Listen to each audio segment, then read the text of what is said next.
Bismillahirrahmanirrahim. Respected teacher and my class fellows, Assalamu alaikum. The book that I am going to review is related to critical thinking and behavioral psychology. It is a very famous book, and the title of the book is Thinking Fast and Slow. The book is written by an Israeli writer named Daniel Kahneman.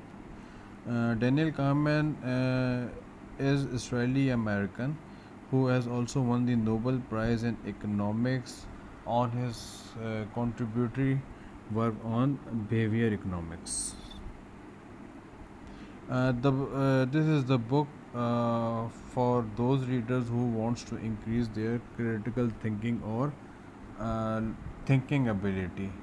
It tells us the biases and barriers that comes in our way whenever we try to think logically, and due to lack of data, we become narrow-minded and biases override our mind, and that make us to think, in a very constrained manner.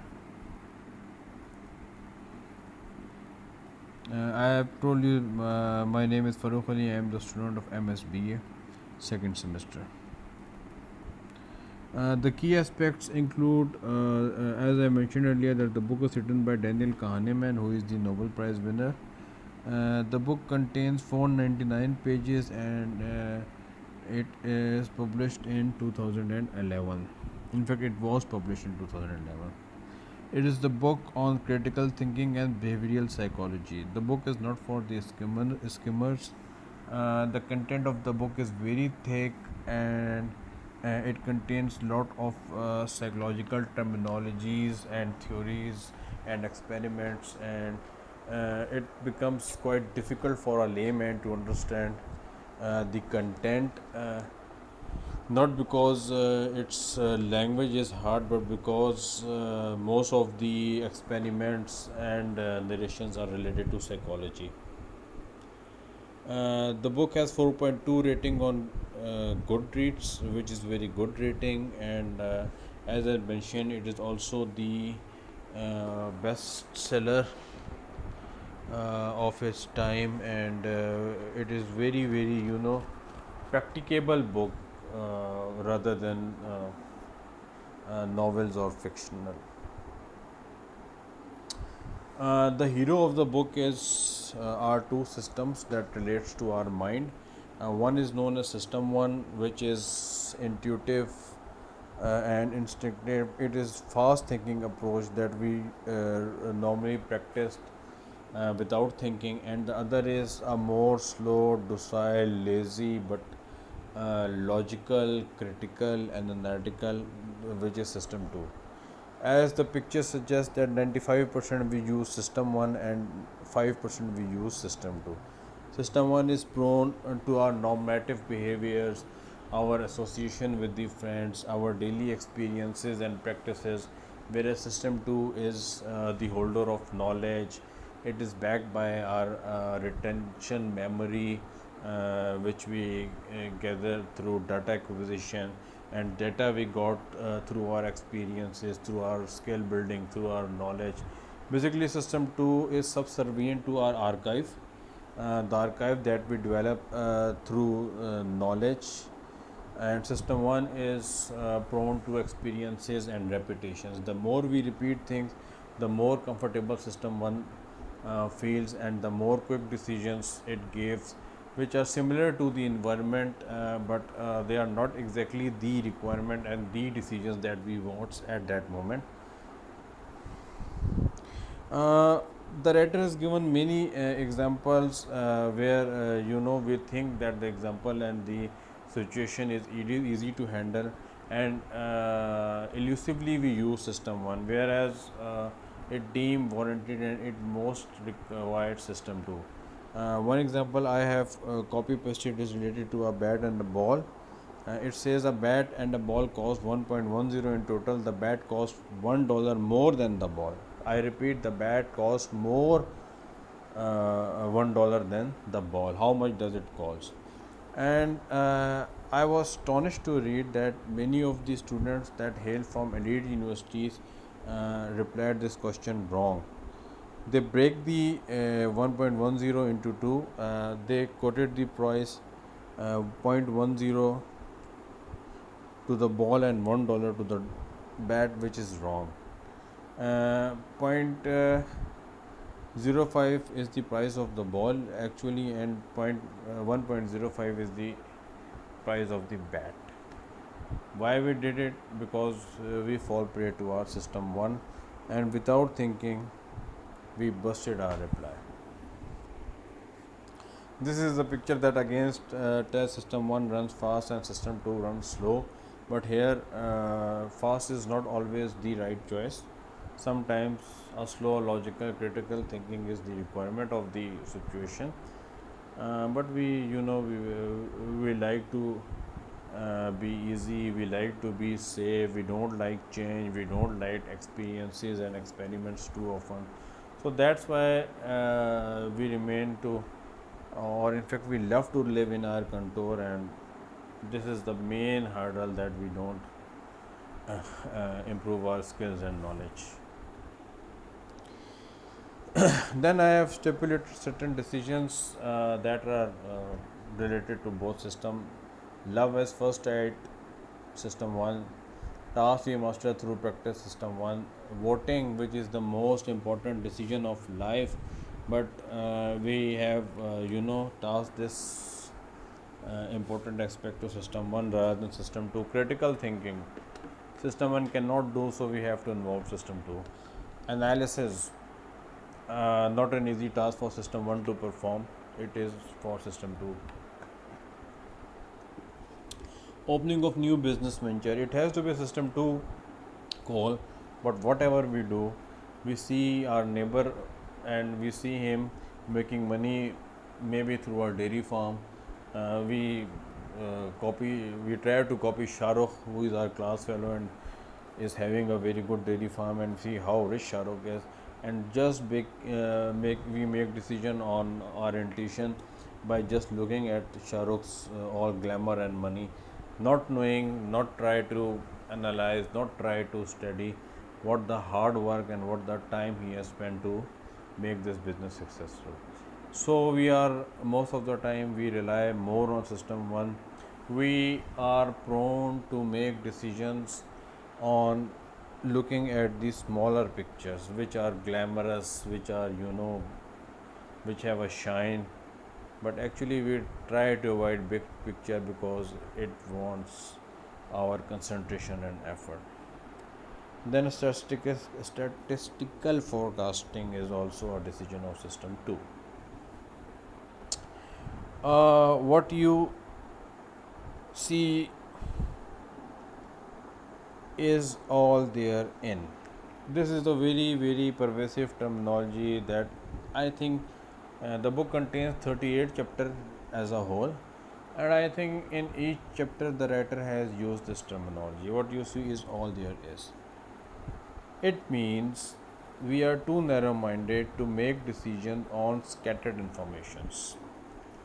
We do not try to make a relationship of those information. We do not try to convert the information into knowledge because it wants effort of mind, rather than it wants our mind to be focused, it wants our mind to work hard, it wants our mind to make certain calculations. But we are too much overwhelmed with system 1 that we have been in fact tamed with system 1, that we say okay, let's take a chance, and why there is no need to indulge ourselves into such thick tasks, and we, rather than thinking logically, we make decisions on very small informations and data. I think the book that I have been tasked is very well related to today's contemporary issues, because besides most of the thing, critical thinking and logical thinking and analysis is one aspect, or they are aspects where we are lacking as human beings, as professionals. uh, we try to live an easy life, and for that matter we don't try to involve in certain tough decisions that are very very critical for our growth and well-being. Narrow-mindedness is one cause, laziness is another cause, and due to these, and most important, phobia, we are too repellent to make, you know, to adopt changes rather. So we think what we are seeing is all about what we want to gather from it. Um, Narrow-mindedness, as I have mentioned in the previous slide, we want to see a small picture. Only internal analysis we carry and try to avoid external analysis, which is more cumbersome and painstaking. Uh, as human resource managers, most of us are prone to select candidates on the basis of their resumes. Uh, being HR student,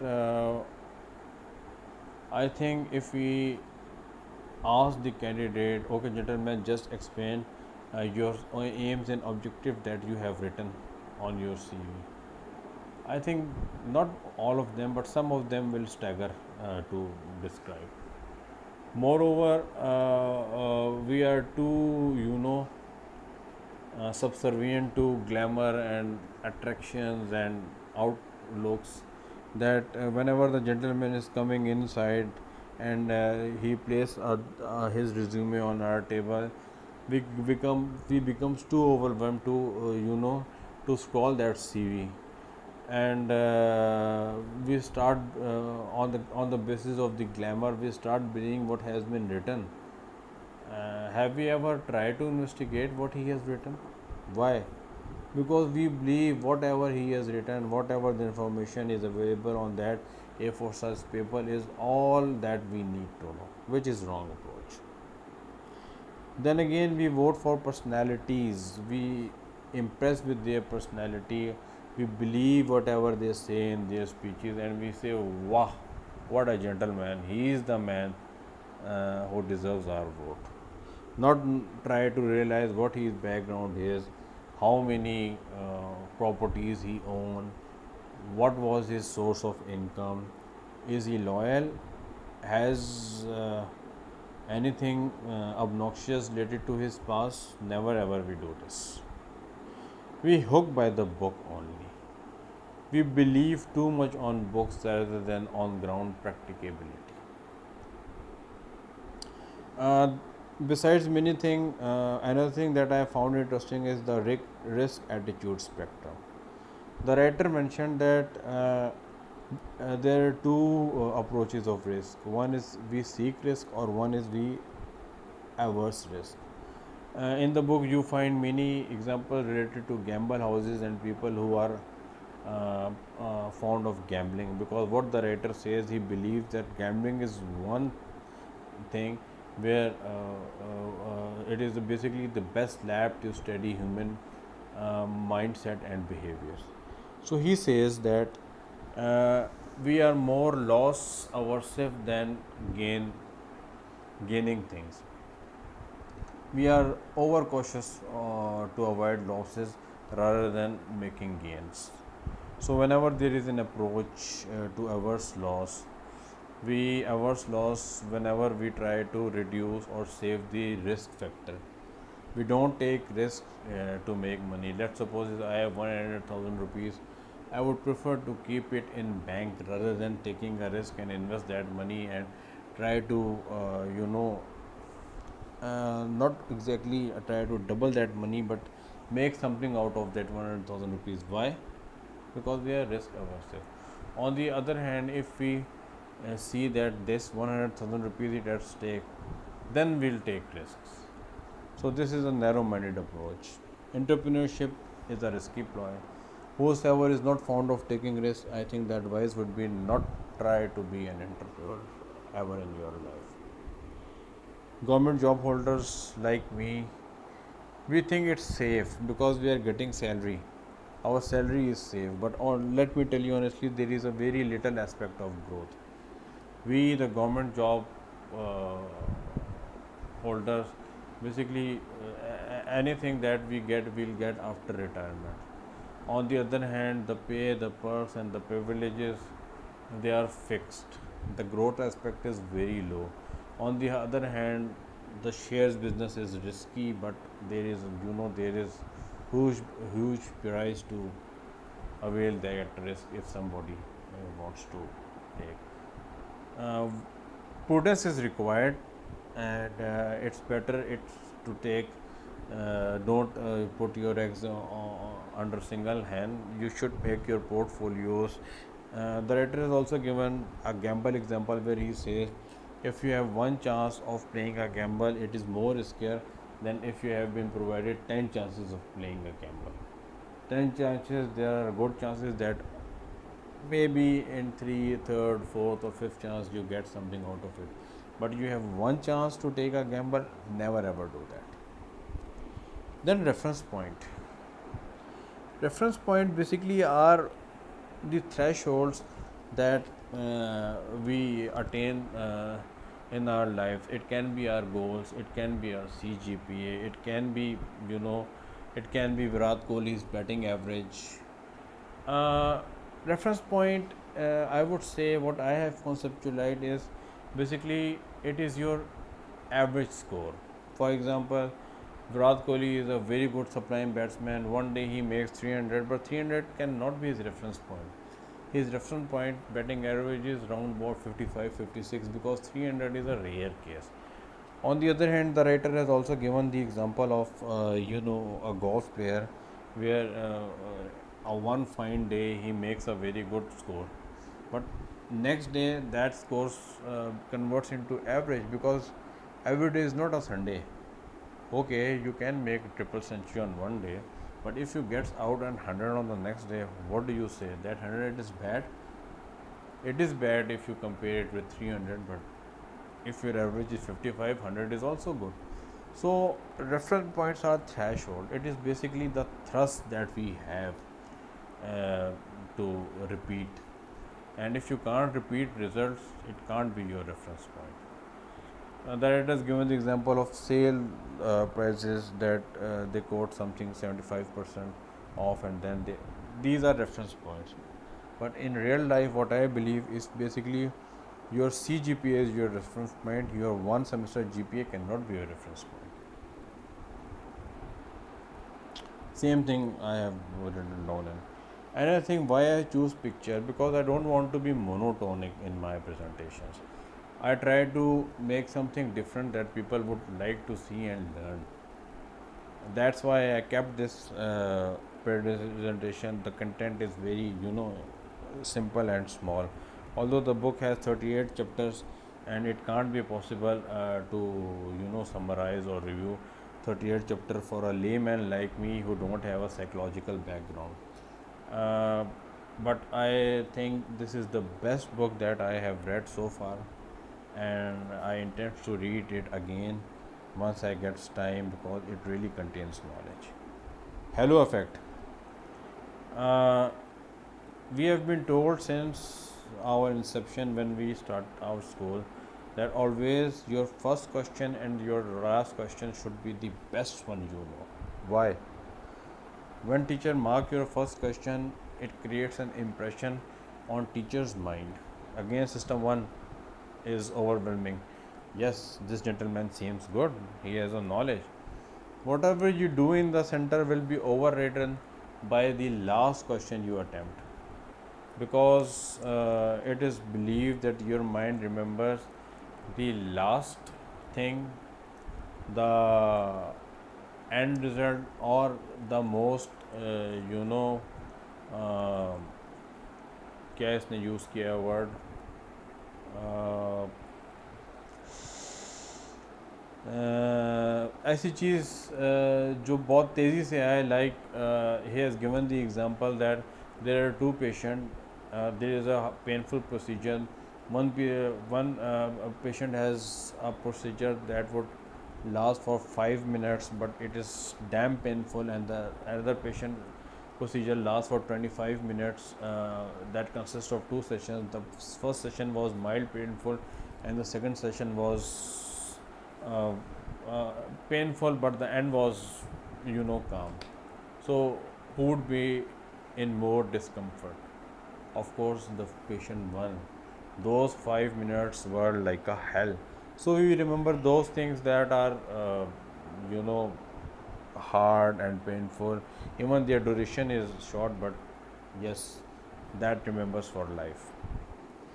Same halo effect that HR managers, they fall prey. They select people on their CVs rather than scrolling their actual knowledge and skill capacity.